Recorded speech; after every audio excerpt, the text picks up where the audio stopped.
Good morning, students. Today I am going to start a chapter. This chapter number 3, data handling.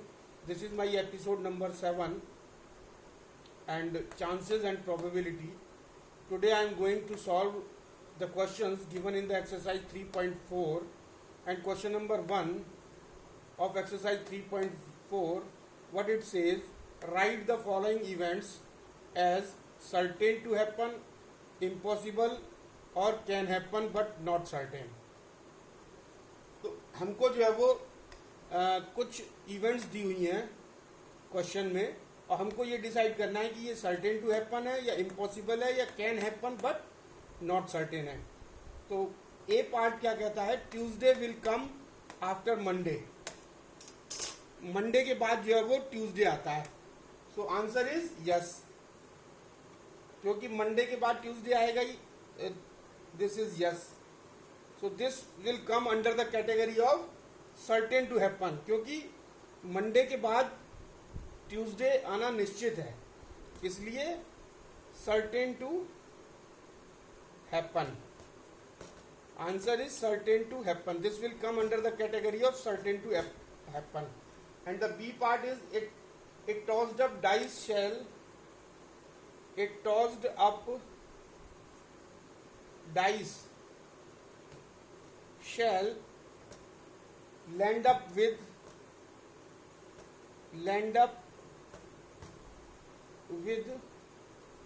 8 on its top। तो अब हमको ये देखना है कि अगर हम एक डाइस को टॉस करते हैं, अगर हम एक डाइस को टॉस करते हैं, उछालते हैं, तो उसमें उसके जो टॉप पर जो है वो 8 आए, तो ये कौन सी इवेंट है? तो हम जानते हैं कि डाइस हैज 6 नंबर्स, 1 2 3 4 5 6 एंड 8 इसमें कहीं भी नहीं है। तो ये 8 कभी भी नहीं आ सकता। अगर हम डाइस को उछालेंगे तो उसके फेस के ऊपर टॉप पर 8 नहीं आएगा। तो आंसर क्या होगा? नो। Answer is no. और ये किस कैटेगरी में आएगी कि ये 8 आना बिल्कुल इम्पॉसिबल है। कितनी भी बार आप उछालते रहो 8 आएगा ही नहीं, क्योंकि उसमें डिजिट ही नहीं, नंबर ही नहीं है। उसमें 1 2 3 4 5 6 नंबर होते हैं। So this is impossible event, impossible. And the C part is it tossed up coin shall land up, it tossed up coin shall land up head। तो क्या है कि कॉइन में क्या होता है? कॉइन हैज हेड और टेल, दो चीजें होती हैं कॉइन में। तो वो उसमें जो है वो हेड आने के चांसेस क्या हैं? अगर हम एक बार अगर किसी कॉइन को उछालते हैं तो हेड आ भी सकता है और नहीं भी आ सकता है। तो आंसर हो गया can happen but not certain. Can happen but not certain. So this will come under this category. And D क्या है? डी पार्ट है India will win the cricket match tomorrow. India will win the cricket match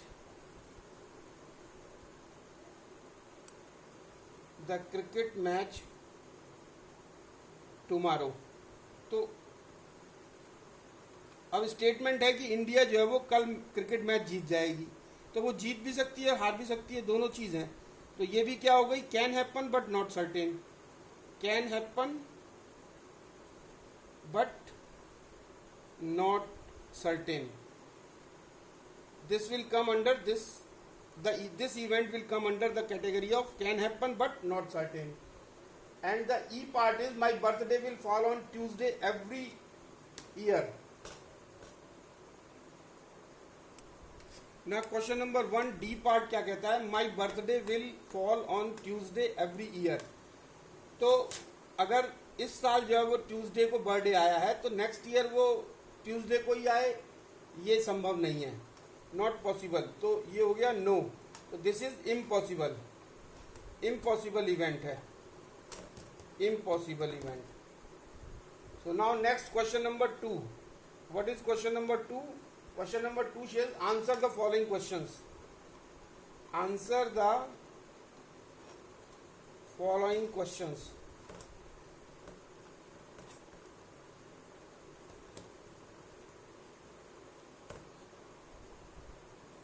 So question number 2, what it says, what is the number of possible outcomes when a coin is tossed 2 times? 2 बार अगर किसी हम coin को अगर toss करते हैं, उछालते हैं, तो उसमें जो है वो पॉसिबल आउटकम्स कितने हैं?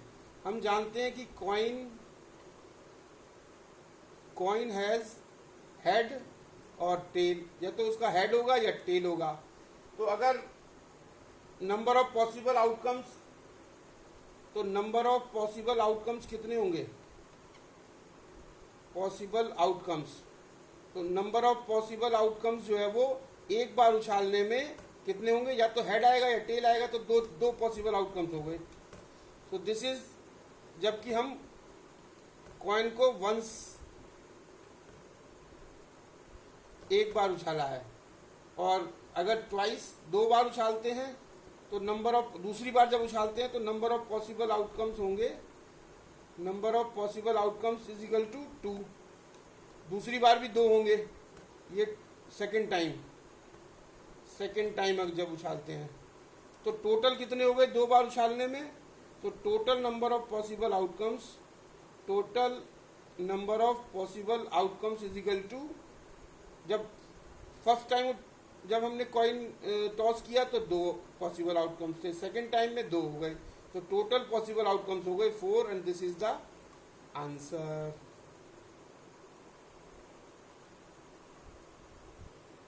So question number 2 का B part, a dice is thrown once, what is the probability of getting an odd number?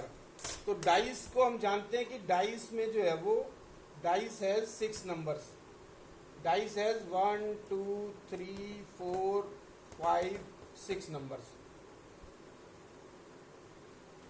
तो उसको एक बार जब हम डाइस को उछालते हैं, तो वो कह रहा है कि getting an odd number, odd number. तो इसमें ऑड नंबर कितने हैं? 1 3 एंड 5। तो ऑड नंबर्स कितने हैं? एक 1 है, एक 3 है, एक 5 है। तो total number of possible outcomes हो गए, तो नंबर ऑफ फेवरेबल आउटकम्स इसको कह सकते हैं, पॉसिबल आउटकम्स या favourable, number of favourable outcomes, number of favourable outcomes हो गए हमारे 3, और टोटल नंबर ऑफ आउटकम्स कितने हो गए? Total number of outcomes, total number of outcomes में हो गए हमारे 1 भी आ सकता है, 2 भी, 3 भी, 4 भी, 5 भी, 6 भी। तो टोटल नंबर ऑफ आउटकम्स हो गए 6। तो वो कह रहा है कि हमको प्रोबेबिलिटी निकालनी है। तो probability of event is equal to number of favourable outcomes, that is 3, and divided by total number of outcomes 6, and the answer is 1/2। और फॉर्मूला जरूर लिखना है, probability of event is equal to number of favorable outcomes divided by total number of outcomes. So question number 2, C part, what is the probability of selecting A from the word probability? तो इसमें A जो है वो select, A की कितनी probability है A आने की? तो A कितनी बार आया है? सिर्फ एक बार, एक बार आया, one time. So probability of event is equal to हो जाएगा, so number of favourable outcomes कितने हो गए? Number of favourable outcomes 1, number of favourable outcomes 1, और टोटल नंबर ऑफ आउटकम्स हो गए, total number of outcomes P भी आ सकता है, R भी आ सकता है, O भी आ सकता है, B भी आ सकता है, A भी आ सकता है, B भी आ सकता है, I भी आ सकता है, L भी आ सकता है, I भी आ सकती है, T भी आ सकता है, Y भी आ सकता है। तो कितने हो गए? 1 2 3 4 5 6 7 8 9 10 11। So total 11 total number of outcomes.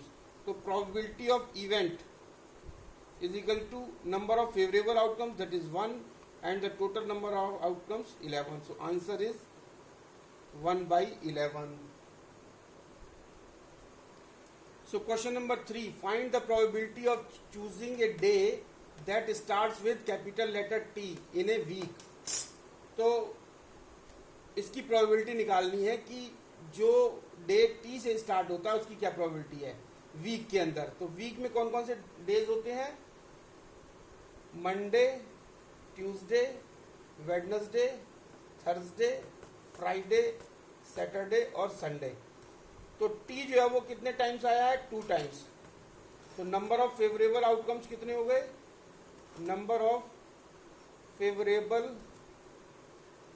Outcomes, number of favourable outcomes हो गए 2 और टोटल नंबर ऑफ आउटकम्स कितने हो गए? 1 2 3 4 5 6 7. Total number of outcomes is equal to 7. अब probability of happening the event is equal to number of favorable outcomes divided by total number of outcomes.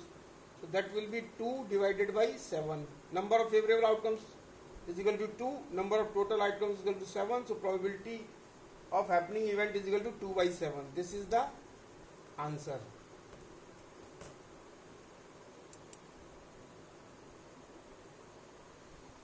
So question number 4, part A. A bag contains 2 red balls, 7 blue balls and 1 yellow balls. Find the probability of drawing blue balls. तो हमको अगर एक bag में जो है वो red balls जो है वो 2 हैं और ब्लू बॉल्स जो हैं, ब्लू बॉल्स हमारी जो है वो 7 हैं और येलो जो है, येलो बॉल्स जो है वो उस बैग में 1 है.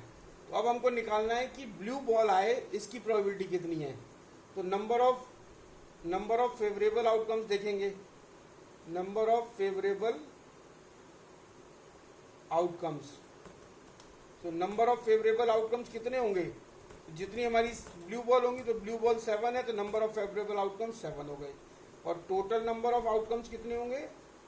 Total number of outcomes, total number of outcomes होंगे 2 + 7 + 1 is equal to 10.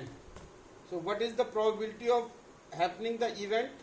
Probability of happening the event PE is equal to हो जाएगा number of favorable outcomes, that is 7 divided by total number of outcomes 10. So this is the answer.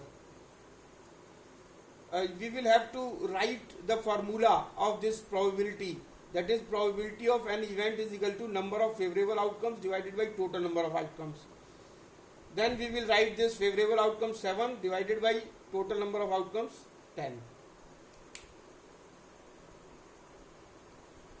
So question number 5, what it says, a dice is tossed once. Dice को एक बार उछाला जाता है और find the probability, probability निकालनी है of getting a number greater than 4.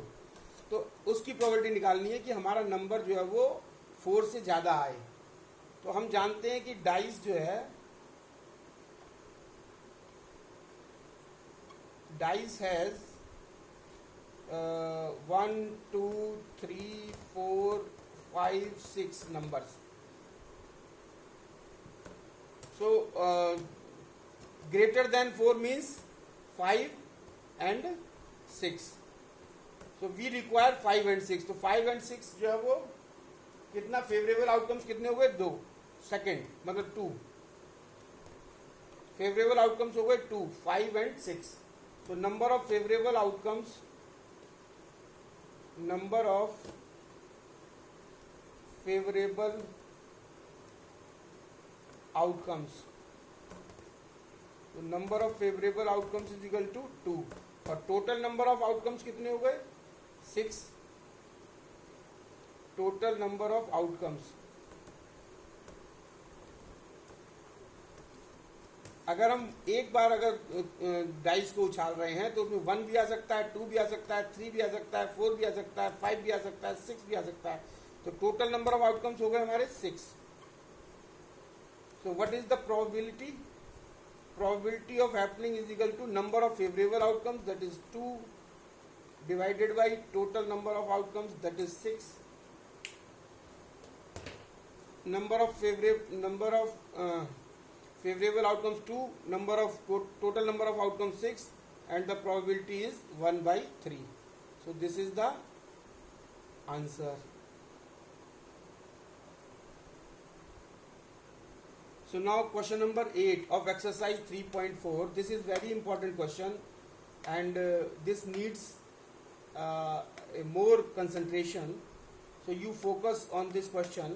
A bag contains 7 white, 2 red and 5 yellow balls. एक bag के अंदर 7 white हैं, 2 red हैं और 5 yellow balls हैं. David has drawn a ball, और डेविड जो है वो 1 बॉल को जो है वो ड्रॉ करता है. So what is the probability that ball is neither white nor yellow? तो हमको प्रोबेबिलिटी निकालनी है कि जो बॉल जो ड्रॉ कर रहे हैं हम एक, वो ना तो वाइट हो और ना येलो हो. तो इसके लिए सबसे पहले हम करते हैं कि पहले इसकी प्रोबेबिलिटी निकालते हैं कि बॉल जो है वो हमारी वाइट हो और येलो हो. पहले इसकी निकालते हैं. वाइट और येलो बॉल होने की प्रोबेबिलिटी पहले निकालेंगे. तो क्या दिया हुआ है कि वाइट बॉल हमारी कितनी है? 7, और रेड बॉल हमारी है 2, और येलो बॉल हमारी है 5. अब डेविड जो है वो एक बॉल ड्रॉ करता है. So here we will find out the probability that ball is white और येलो. तो प्रोबेबिलिटी किसकी? कि बॉल जो है वो या तो वाइट हो और येलो हो. इसकी प्रोबेबिलिटी निकालनी है. तो इसके लिए नंबर ऑफ फेवरेबल आउटकम्स क्या होंगे? सबसे पहले हम देखेंगे नंबर ऑफ फेवरेबल आउटकम्स. तो नंबर ऑफ फेवरेबल आउटकम्स जो है वो वाइट और येलो के लिए कितने होंगे? 7 वाइट है और 5 येलो है. तो नंबर ऑफ फेवरेबल आउटकम्स हो गए 7 + 5, और divided by total number of outcomes. Total number of outcomes कितने हो गए? 7 + 2 + 5, दैट इज 7 + 2 + 5. तो 7 + 2 + 5, 7 + 5 is equal to 12, and 7 + 2 + 5 is equal to 14. So the probability of white or yellow ball is 12 by 14. Now we know that probability of not getting white or yellow ball, उसको हम denote करते हैं PE बार से.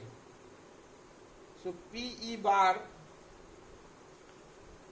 is equal to PE bar is equal to PE bar is equal to 1 minus PE. Probability of happening the event plus probability of not happening the event. क्योंकि हम formula जानते हैं कि probability of happening the event plus probability of not happening the event is equal to होता है 1. तो probability of not happening the event क्या हो जाएगा? Probability of not happening the event is equal to 1 minus probability of happening the event. Probability of happening the event हम निकाल चुके हैं 12 by 14, और हमको क्वेश्चन में पूछा है probability of not happening the event, मतलब नाइदर व्हाइट नॉर येलो.